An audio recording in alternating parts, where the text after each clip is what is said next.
Hi there, Jay Sainer from San Diego Listings. I just wanted to have a quick conversation with you about something that occurred to me this morning. Today, as I was driving my kids to school, I got a phone call on a listing that I have. They were some first-time home buyers, and they were inquiring about a listing, like I said, that I have, and were asking several good questions about the listing. I got off the phone with them, and about another 10-15 minutes later, I got a phone call back from them asking about a different listing. But they were assuming that I was the agent that was listing that particular property. And I informed them that, oh, you had just talked to me about my listing up in Encinitas, and that they were mistaken as to who they were calling. So she hangs up and goes about her business. I drop my kids off, and it occurs to me that this young couple is going around and they're making phone calls to the listing agents of all these different properties without representation. Number one, opportunity missed for me by trying to talk to her about possible representation. But it also occurred to me that they didn't have representation and how important that is for somebody. So I called her back based on the call history that I had.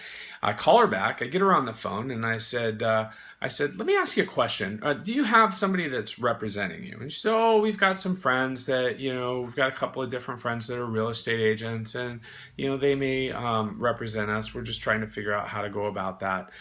So, kind of reading between the lines, they maybe have 2 or 3 different friends that are real estate agents, and they're trying to figure out what toes not to step on. So I pitched myself to her. But the one thing that really kind of came out to occur to me in the very beginning was that they didn't have representation, and that they were putting themselves at the mercy of the listing agent of whatever particular property that they ended up maybe choosing, because they didn't have an agent. And we as real estate agents, well, we love to work both sides of the transaction, but when we're a listing agent, our fiduciary responsibility lies with the seller, the person that we have under contract first. And we're not as incentivized, even though we're supposed to work just as diligently for both parties that we are representing. There isn't as much incentive to work as stringently for the buyer as we are for the seller. And so I informed this young woman of this. I said, look, number one, you got to have your financing in order, which I discovered that she didn't. So they're running around looking at properties and not knowing exactly what they can afford. But more importantly, they're running around talking to listing agents that may not have their best interest in hand. And I informed her that. I said, look, it's really important for you to understand that you need to have somebody there that is going to represent you, and specifically you in this transaction. Regardless of what property you decide to buy.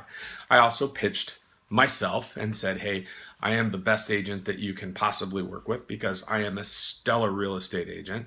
I love being a realtor. I love working with people, and I love getting people into their first homes. That's something that's just fantastic. It's not every day that we have the opportunity to put somebody into their first property. So she took down my information. Oddly enough, today she's called me about 3 more times, asking me questions about the property that I have listed, as well as asking for recommendations for mortgage brokers and what have you, which I've given her some of the agents or brokers that I work with. But the gist of this, or the moral of this story, is when you go out buying, there are 2 very key factors to have in place. Number one, have your financing in order. Talk to a mortgage broker, talk to your bank, talk to a lender, talk to whoever it is that's going to be giving you the money to purchase that property if you don't have all the cash to put down on a property. You want to know exactly what you can afford. And number 2, have representation. Pick one agent and go with them. And it's always, always in your best interest and theirs to get them under contract to represent solely you.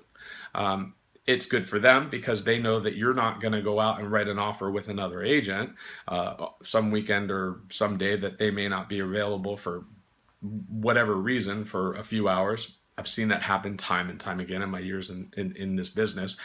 And it's also very important to you to know that that person is now bound to work specifically for you, and they're going to work hard and they're going to work diligently to find you exactly what it is that you're looking for. That's it. If you have any questions about me, please feel free to give me a buzz, 619-846-1050. That number again is 619-846-1050. And check out my website, sandiegolistings.com.